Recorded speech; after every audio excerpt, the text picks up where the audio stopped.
You are listening to Art Destinations, a podcast where we host fortnightly conversations with artists and thinkers living and or working on islands to see how these unique places shape imaginations. This season is set in Lutruwita, Tasmania, following on from our Venice series. Hello, my name is Sarah Rhodes, an artist based in Lutruwita. This week, we are in conversation with the wonderful painter and printmaker Raymond Arnold, who has lived in Queenstown on Tasmania's west coast since the late 1990s with his partner Helena Demczuk and their 4 whippets. The conversation naturally shaped itself into 2 main themes, environmental activism and his art practice, so we have divided his podcast into 2 35-minute parts. In part 1, which you are listening to now, Raymond explains his involvement in the Franklin Dam blockade, where the who's who of Tasmanian art jumped on a bus to protest against the damming of one of Tasmania's last wild rivers and were among 1,300 arrested. This formative experience gave Raymond an intimate understanding of Tasmania as a social, political and environmental battleground. Raymond Arnold is represented by Australian galleries and Bet Gallery in Hobart. You can see Raymond's work on our Instagram page at artdestinations.podcast. Subscribe to Art Destinations on your hosting platform so you don't miss an episode, and even leave a review. Your contribution supports us. Thank you, Raymond, for coming on to Art Destinations. It's great to have you here. Okay, good morning, Sarah.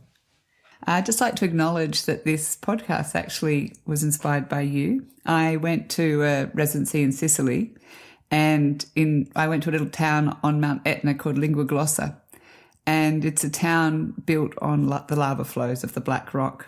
And Alfio Puglisi, who's doing the podcast with me, it runs a residency program there. And I had thought that there was a really strong relationship between what you're doing in Queenstown and what he's doing in Lingua. So I thought we need to kind of work out how to build this partnership or build this sort of relationship between the islands, because I thought there was a parallel between the islands of Sicily and Tasmania. And so here we are today. So it's great to have you along. Well, our volcanic period was several million years ago, I think, but is it still happening? It's still happening, that's right. And I was interested, I think I noted somewhere that it's on the north side of Etna, is it? So made me think of travelling on a big container ship down that western Italian coast. I was coming home from working in France, about 96 or something, and Etna was there standing proud and smoking away as we went through the Straits of Messina. So I guess I was looking up at that dusty, yellowy landscape of Sicily and that mountain. Well, when I went there last year, there was the 100th anniversary of the lava flow coming down the mountain and stopping just at the steps of the church. They were celebrating the miracle that it didn't go in. Mm-hmm. So I was just thinking what it would be like living in a town where you're always having this eruption, so it could happen at any time. Yeah, I guess those Indonesians that cultivate their fields up into those lava fields think the same thing, really. Yeah, okay. So you've defined your career as someone who is passionate about the west coast of Tasmania, specifically Queenstown. And for those listeners who have never been to Queenstown, I was wondering if you could just describe the place for us. Yeah, it's a valley, essentially, surrounded by quite interesting big mountain peaks, certainly in terms of Australia's scale of mountains. They've got a real substance. It's part of the Mount Reid volcanics. Mount Reid is one of those nearby mountains and always figures in the weather reports as just about having the most rain that you'd ever get in Tasmania. So the Mount Reid volcanics, we're all there. We're all living there now because of this sort of incredibly ancient geological story of these rich mineralised belts that are characterised or summarised by this Mount Reid volcanic name. Because of that, it's a mineralised zone. It's been attacked, and certainly in settler culture in the last couple of 100 years, it's been worked over by interests in.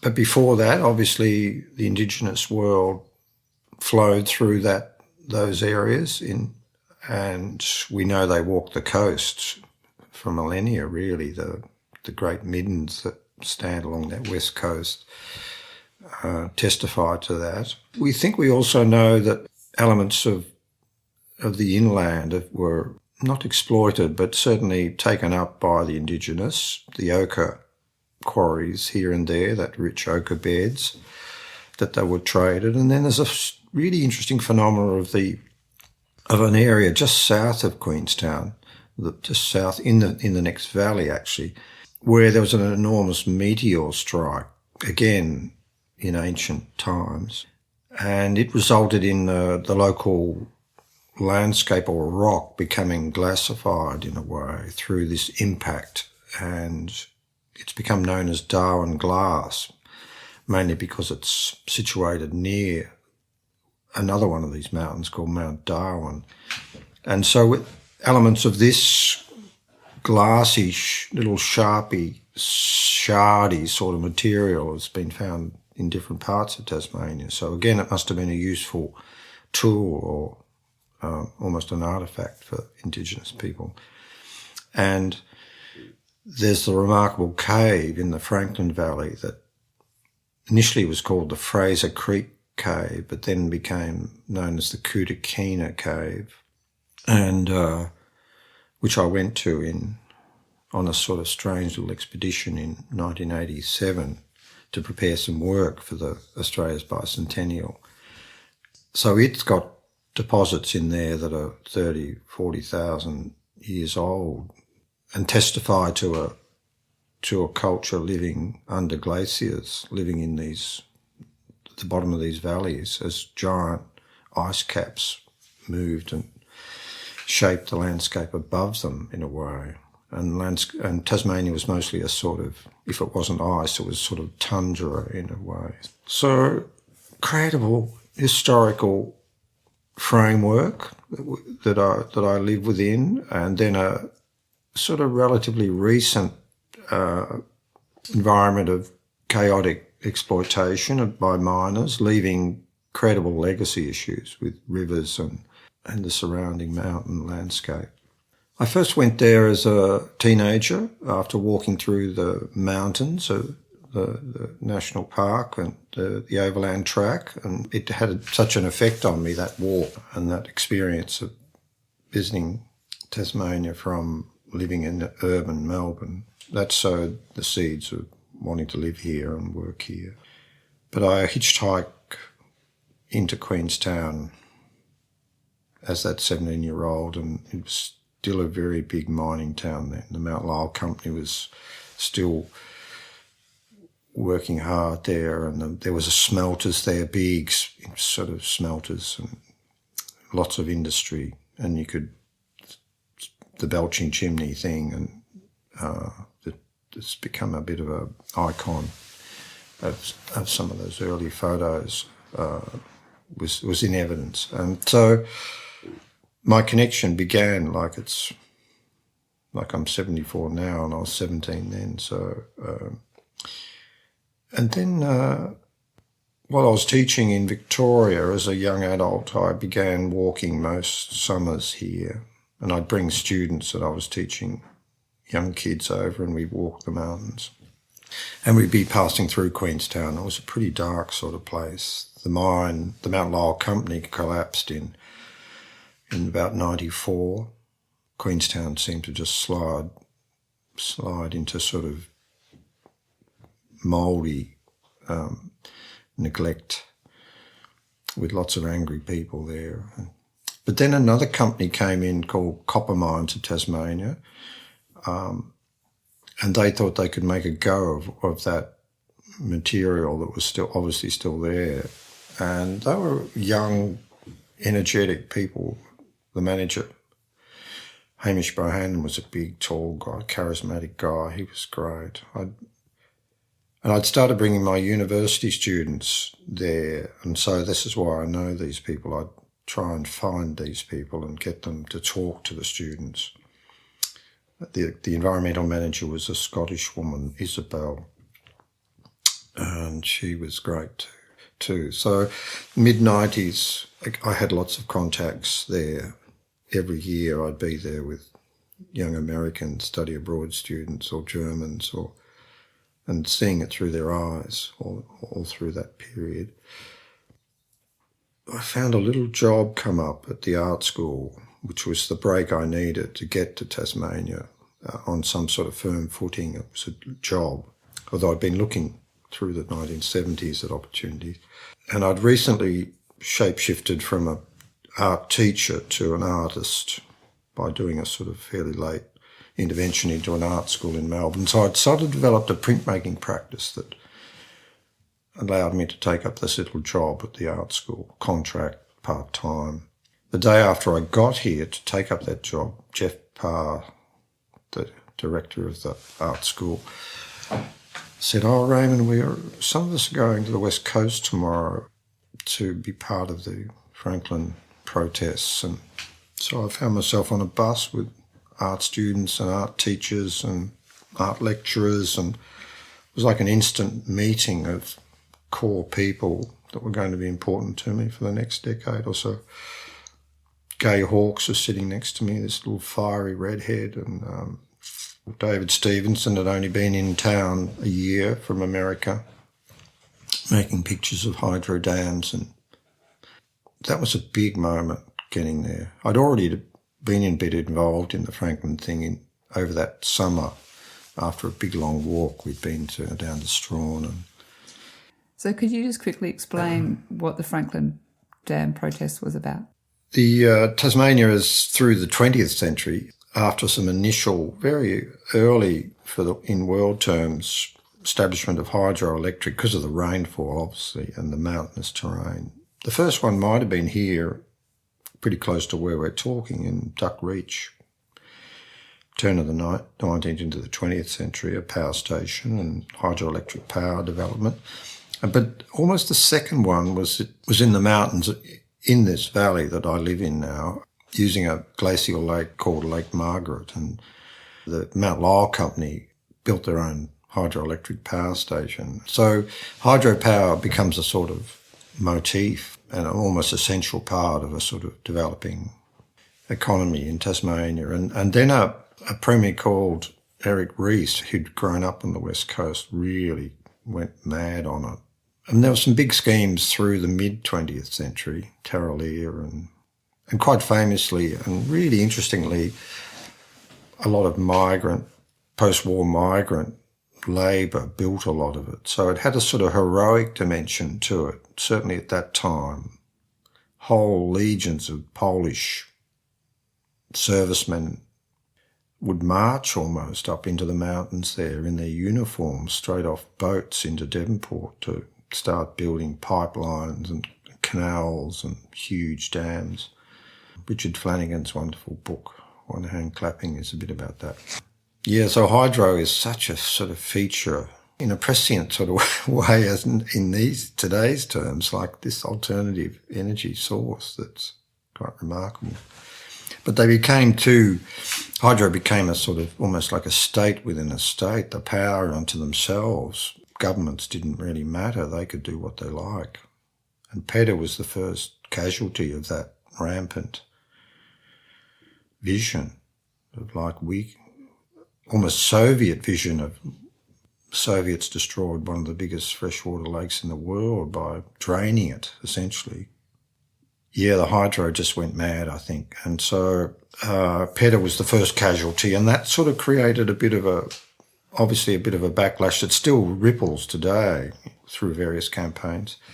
But then the Franklin came along, and the Franklin is a river in southwest Tasmania that sort of drains these big mountain forested valleys that really have been uninhabited in a sense, certainly through the last several centuries, apart from a few miners or isolates. And the hydro had their eyes on it after they'd sort of been so successful at damming just about every other wild river, certainly across the north of the state, the Forth and the Mersey, big schemes in the post-war period. And then the Franklin was in the gun, and there was such turmoil around it, this argy-bargy between this hydro power and the vested interests around that, and the parliament of the people. And the parliament couldn't survive that turmoil. It was sort of one leader after another. And then it sort of settled down around a guy called Robin Gray, who was from Launceston, I think. And the fight was on then. So I was in Melbourne when it first began. I became aware of it in the late 70s. I joined a local group, really, in Oakley, started printing things that would publicise this issue. So it was the predominant sort of political issue, environmental issue, and through the auspices of the Wilderness Society and the great Bob Brown sort of figure, there was much more pushback this time after the Pedder disaster. And slowly the campaign sort of got built in a really productive way. And then we got caught up in it, or jumped into it in 1983. So we should skip ahead to actually what was involved in that protest, because there were a lot of people who got arrested. And whenever you meet someone who was involved, there was, and then I know your role in Queenstown with, keeping watch, and I'd love to hear a couple of stories. Yeah, I think there were about 1,300 arrested in the end, because direct action and protests like that, it wasn't a new form, but, certainly in Australia and Tasmania, that pushback had grown into something really effective. In that summer, before I came to get the job, I ended up in Strawn as part of a camp, Greeny Acres it was called. If you weren't in the camp, you were a little bit vulnerable. People were beaten up in the street. Bob Brown was hit with a bloody crowbar at some stage.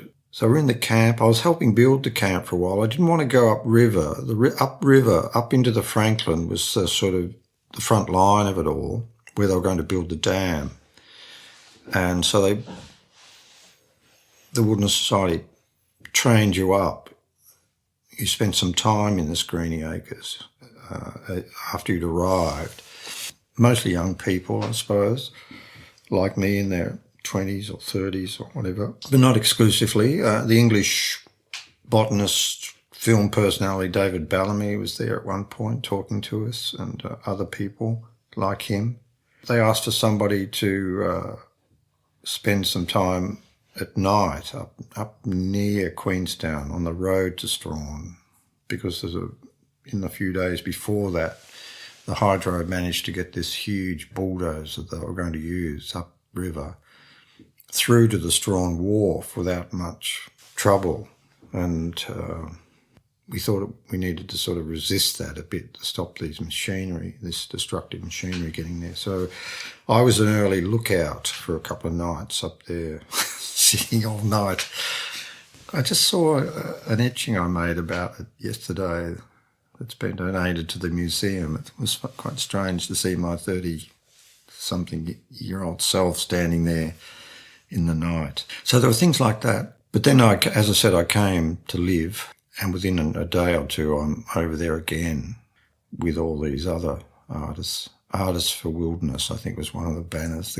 The students had made all these fantastic banners. And we marched up the road, the Crotty Road that was being built. Locals were screaming abuse at us, lined up along the side of the road. Big trucks were sort of revving, trying to sort of threaten us with. But the police were there, so we were sort of caught between these two groups in a way. And slowly we were all taken away one by one and photographed with a Polaroid camera with the arresting officer, which was, I wonder where all those incredible photographs. That would be a great exhibition, wouldn't it? Wouldn't that be incredible? Yeah. The who's who of Tasmania. Exactly. The millionaire Claudio Corso, the heads of Australian opera he was, and with that credible Marilla property and running silk and textiles. What a man he was. He was there with his wife. He'd be in one of those Polaroids. Anyway, we were put on then on a sort of blue bus and taken back down and locked up behind a big fence in the Queenstown police station, which I walk past fairly regularly now, and think of us all sitting there in the dirt and the dust. And I was sitting next to wonderful painter that worked at the art school called Lutruwita. I think he's still alive in Melbourne somewhere. And people were throwing things over the fence at us, eggs and just general rubbish. And we were there for all hours and hours in the sort of heat. And slowly people were pulled out and taken over to the courthouse. But there were so many that day. It was sort of a day of action or something. I can't remember how it was phrased. It might have been about the 1st of March or something, 1983. And slowly they were being processed by the court, being issued with a fine, or if you weren't going to pay the fine, you were put on another bus in the end and taken to Risdon Prison or something. But the whole thing broke down by about midnight that day. It all collapsed. So we're all just issued with a sort of photocopied letter thing. Then we could get on our own bus and get home. It was an incredible time. Incredible. Really special thing to be part of. Yeah, in retrospect, in the middle of it, a strange thing. I'd never done anything like that before, and never again have I done that. But some people, a lot did go to, into Risdon. So, paid a price, big price. There are people sitting up on the Tarkine at different times. An MMG, the big mining company in Rosebery, are proposing a huge new tailings dam to get their mine later into the 21st century. There's some pushback on that. So the forestry is still going on. There are lots of sort of actions and things out there. So for me, Queenstown has that, like I saw it then. I saw a community under threat, or they perceived a threat, and I'd come in and sort of played up there and then left. It was a relatively easy thing to do. And in the back of my mind, going back to live there was partly a way of recompensing, or going back to put something into the community. That's a sort of high-minded sort of thought, but partly drove in a tiny way my move to live there, instead of just coming in and going out and disrupting, and then all that time ago. But as I said before, I was there, then I was locked into it, and the art school job finished, that little tiny job, so I was being supported by my partner in Hobart. I was working in my studio in the Artist Cooperative Chameleon, which was a great experience for me, working with others with sort of common aims and developing a sort of project in the early days of an art scene, I suppose, a contemporary art scene in Hobart. The art school was was the only place anything happened really in that zone until we started developing this contemporary art space, and a sort of nursery in a way. And the art school were great. They were very supportive through these really enlightened people. So I was there working with that, but still I had to try and make some living. And although we were heading for the bicentennial, the Australian bicentennial, there was a lot of action for artists in that. There's work for different things, exhibitions. And as I said before, I went to search out this Krutukina cave as part of a bicentennial art project. You're either in it or you were saying, no, what are we celebrating here? 200 years of sort of settler culture or something, or you saw it as a sort of forum to say something about all that. There was that question was always there, how to deal with that. So very busy time in that sense, but, certainly to try and live through that time. I realised I had to maybe do some sort of project each year, and I got some artist in residence jobs, and one of them was in this mining town called Savage River in the west coast. I was a bit worried about it all, given my recent experiences there, but in the end I came to sort of understand and connect to a credible community of people working out in that landscape. And I think I live in Queenstown and that valley, that polluted valley, because of that. Okay. So in Savage River and in Queenstown, there's obviously, different groups of people with different opinions. Is that driven by industry and artists and, not having the same, I guess, values probably, or the way they can see that, how they generate income, or, why is there so much tension in the town? Yeah, I think it's a mixture of things. The mining towns themselves are pretty, in one sense, incredibly stable. There's generations of families connected through those places. But on the other hand, there's just as many people who have been there a year and will only last another year or 6 months. There's such a volatile in population terms. And increasingly it's about people not even living there. They drive in the DIDO thing. They live up the coast or so. So it's a sort of, the interests are constantly under tension because of these layers of generations of people with great hearts and great connections to story, and can see a lineage back to somebody in 1890 or something like that. And then other people who just have a week's lot of food in their car, all frozen or something, and they drive in to a little cubby and work their guts out, 12-hour shifts for a week, and then head home to family or whatever. The modern economy of like capitalism in a way around minerals, and in a way it's a backwater. They're backwaters as well. People get caught in these eddies that these towns become in a way. There's nowhere else for them. Quite often they're unhealthy, big smoking rates, alcoholism. So there are lots of problems happening in a remote place, which exacerbates the problems as well, the access to services. And so people are being challenged all the time by their environment. So again, that leads to tensions and anger and whatever. But since we've been living there, Queenstown was pretty heavy when we went to live there. I used to joke in some ways. It wasn't quite a joke, but I'd be there till I was burnt out. And I meant it sort of as a sort of emotional burning out, but I meant it also possibly literally, because arson as a vengeful act was such a real thing there. If you fell out with somebody or didn't like somebody, or they'd burn your house down. So, and we saw it. It happened to a neighbour. Terrible. And there was sort of knife things and violence, yeah. It just seems, from memory, it was pretty tough initially. We seem to be in a good place at the moment.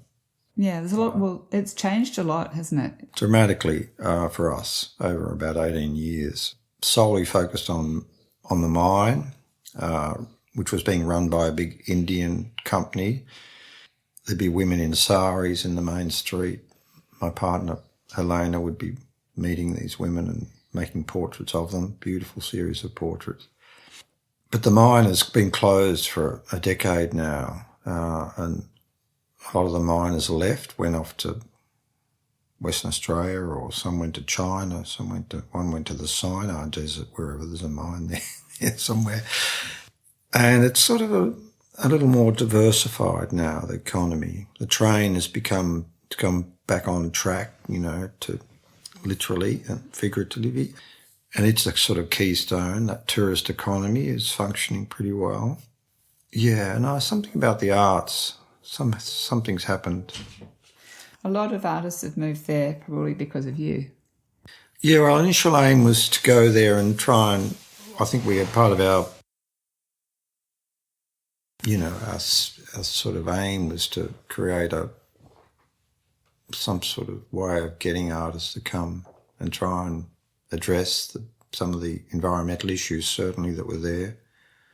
And to some extent, they're addressing some of the social issues too, which I hadn't quite anticipated. But certainly environmentally, right up front we were saying, let's establish something that we can pull people there to sort of look at it.